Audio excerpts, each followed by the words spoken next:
welcome to this very special edition of Up Close. I'm super excited about today's show.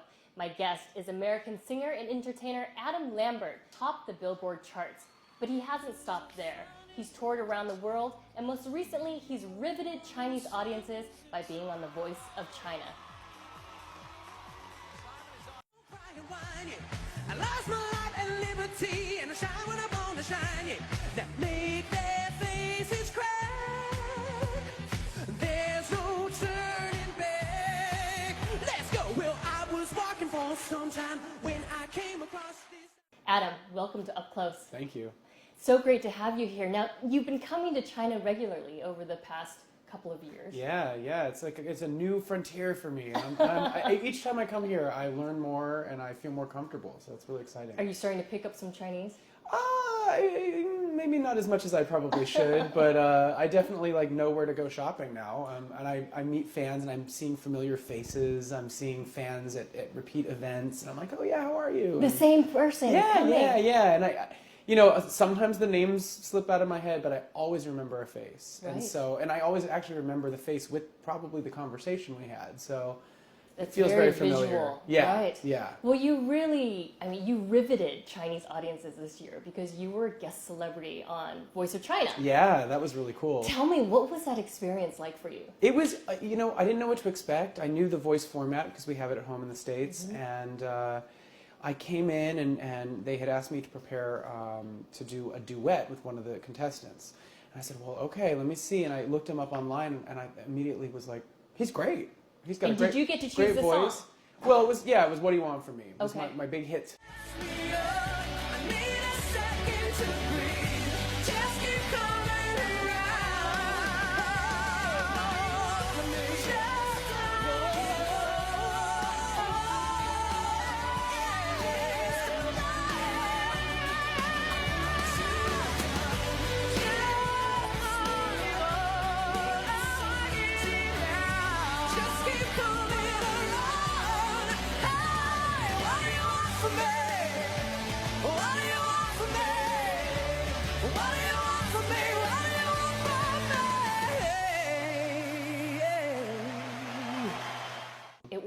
It was amazing. It felt amazing. He was awesome, and I got to sing one of my new songs, "Trespassing." I love that song. Yeah, real high energy. Yeah, it makes you want to get up and dance. Yeah, big beat, a lot of attitude, and it was amazing. I mean, they told me that the show was broadcast to in the billions of viewers across China, which is mind-blowing to me. Well, yeah, the numbers, once you get into China broadcasting, the numbers are absolutely I was staggering. Floored. I thought, okay, no pressure. So tell me, Adam, are Chinese fans different from American fans? There's some cultural differences, I think, some general ones. I've noticed in Asia in general, I feel that when you're doing a performance, during the actual song, people are very quiet and very respectful. And then when the song's over, you get a big reaction and a big applause, if you did a good job. And so the big difference, I think, is that in America and other parts of the world, some audiences are really boisterous during the song. Right. But I really appreciate the way that the Chinese fans... So they're not throwing things on stage? No, it's a bit flowers, more reserved. right? Yeah, but I think that the etiquette is actually quite lovely. I mean, I think that there's a certain class to it, and that's really nice. Were you surprised that you had so many fans here in China? I was, it's so strange because even before I had come here as an artist, there are fans here. So it's amazing what the power of the internet and television can do in this day and age. And American Idol has reached so many other countries.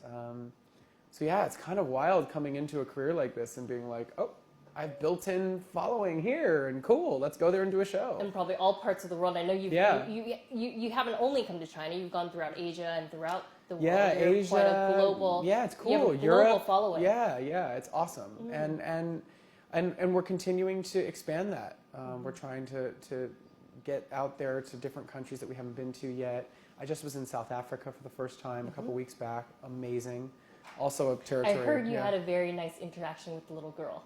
Oh, she was so cute. Yeah, she was so cute at a press conference I did there. Adorable. Her name was Erin, and she drew me a picture. Yeah, Hearts one of your with- biggest fans with in South neon Africa. highlighters. Oh. So You know, my cute. 5-year-old is actually a big fan of yours. Oh, really? Oh, cool. Very she loves cool. trespassing. It's such a good song. Can't help but dance to that one. Right. Well, we're doing this interview in what's called a KTV room, Yeah. and so there are songs. It must be boggling to you that people are actually in these rooms all throughout Asia Yeah. singing your song. Yeah. And I mean, as we speak, doing this interview, there's probably millions of people singing your song. It's crazy. I mean, it's. Look, I feel very lucky. I feel very, very lucky. You know, I'm doing this as a kid from San Diego, doing theater and taking a big risk and auditioning for Idol and going for it and putting my dreams like out there, projecting positive vibes and wanting it bad enough to go get it. And 5 years later, after Idol, here you are, here Crazy. in Shanghai with millions of fans. It's nuts. You even started a Weibo, which is a Chinese Yeah. version of Twitter. Yeah. How did you get started with that? Well, as you probably know, I'm a Twitter like aholic. I love Twitter. I use it all the time. I connect with my fans on there. I broadcast my opinions and thoughts and pictures, and I really like it. And I really wanted the opportunity to do that here in China, and so we found Weibo, which is the Chinese, social networking site, and I was very excited to find out about this site. So. And have you had a lot of personal interaction through that? What's one of the most wild things that a fan has? What we're basically doing is there's a lot of they send me, or I send them like what I want to say, and then I have somebody translate it on there for me. So it's been great. Lots of positive support. Great. All right. Well, when we come back, we're going to hear more from American singer Adam Lambert. Stay tuned.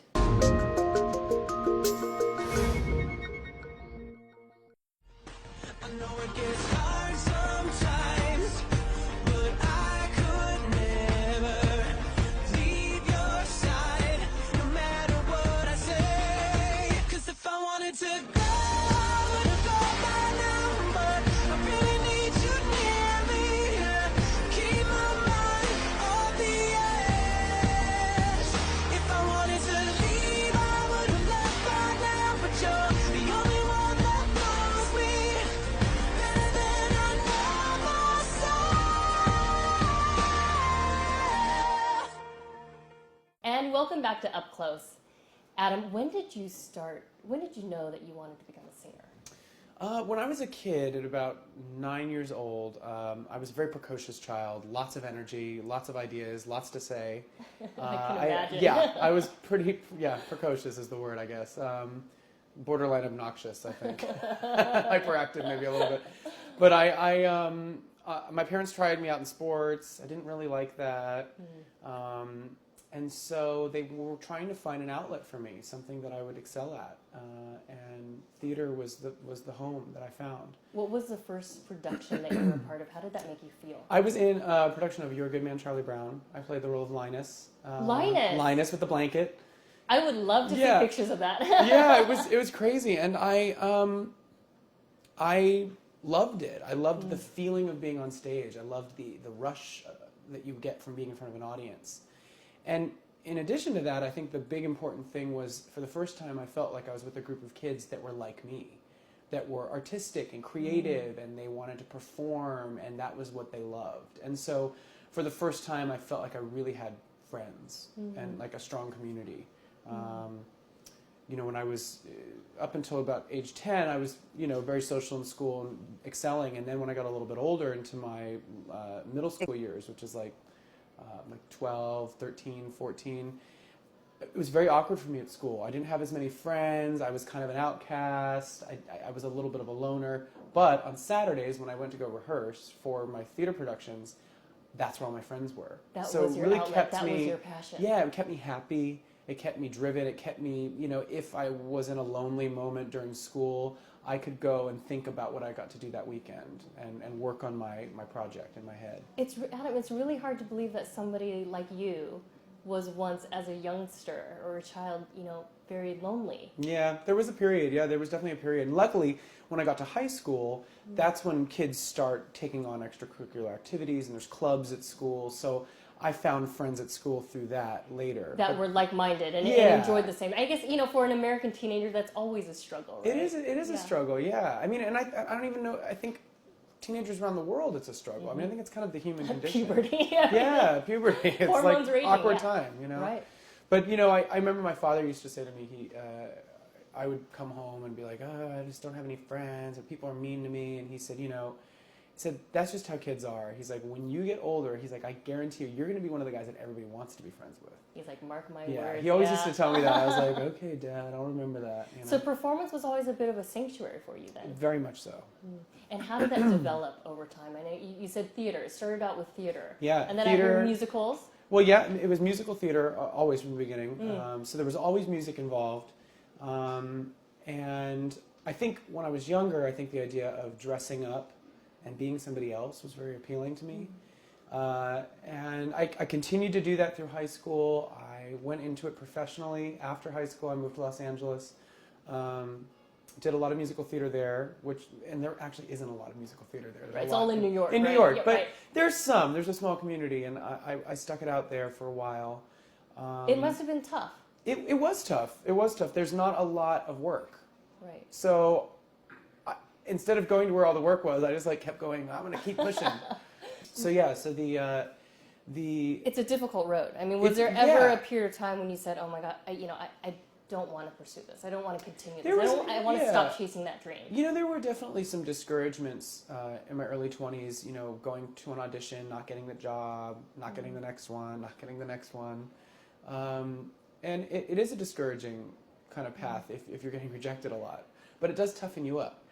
I gotta say, it makes a thick skin, which I'm very thankful for now. Which you probably needed when you went on to American Idol. Yeah. Now, why did it take you 8 seasons to finally audition for American Idol? I think it took me. You're right there in LA. Yeah, I think it took me 8 seasons because I wasn't ready.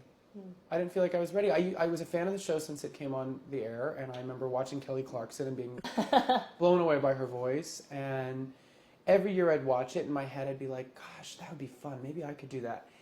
And when I really thought about it, I was like, no, I couldn't do it. And so it was finally that year when you said, I can do this. Yeah, and I also think reality kind of, I was 27, and I think the reality of what the business is and how it works finally became clear to me. And I realized that, I realized a few years before that I was kind of interested in maybe being an artist, a recording artist, but I thought, oh, I just need to want to do it and it'll happen. And that's a big part of it. But I also came to find how difficult it is to get signed to a label and how difficult the music industry is, especially since the MP3s took over and the record industries didn't have as much money being made, Right. and everything kind of changed. So I had like an epiphany the summer before. I started working really hard on my projects, recording things, writing, demoing vocals. And then I heard about this American Idol audition, and I thought, you know what, that's the biggest way, the best way, the fastest way, and probably the most effective way for me to maintain a fan base and to introduce myself to the public. And so then I would be kind of working backwards and maybe being able to convince a record label, hey, look, I got people that know what I can do. Did you have any idea that it would end up the way that it ended? No, I thought I would be kicked off. Like, I didn't think I would make it through at all. I was surprised. Every time I made it through another cut, I thought someone's playing a trick on me. I watched it over and over again. The one song that you sang to standing ovation, Mad World. I find it hard to tell you, 'cause I find it hard to take. When people run in circles, it's a very, very mad world. Mad world. Mad world. Adam, the bad news is we're running out of time. The good news is I'm the only one who's going to be talking. And I think words are unnecessary, but I want to give you a standing ovation. Tell me, what was going on through your head when that was happening? I was a little nervous because it was such a small song. You know, sometimes it's almost easier for me to sing really big and over the top. It comes from a different place, that type of energy. When you're doing something that's controlled and small and intimate, it takes a little bit more focus and control and being right in the moment. So I was seems trying like to. your theater Yeah. skills kind of played into that. Yeah, it did. You know, and that was the other thing too that was interesting is there were a lot of times where my theater skills and background they added to my experience, and then there were moments actually with Mad World and with Tracks of My Tears, these small, intimate vocal performances where I actually had to kind of ignore those instincts and make it coming from here inside. You seem to have underwent dramatic transformation during that season. I mean, Yeah. everything from your performances to also your image from the beginning to the end. Tell me about that evolution. Yeah, I mean, you know, I've always really loved fashion. I've always loved clothes and putting myself together. You know, when I was a kid, I loved costumes. Halloween has always been my favorite holiday. What's your favorite thing to dress up as? A vampire every year. I love it. I think it's so much fun. I call it a glampire. Very appropriate. Appropriate. And so, yeah, I mean, I've always loved dress up. I've always loved it. And I've always loved doing that with other people, too, as like an activity. So I think I'm kind of still just playing dress up. Although, you know, it's you're impacting the world while you're dressing up. Now people are watching. All right, well, when we come back, more fun with Adam Lambert. Stay tuned.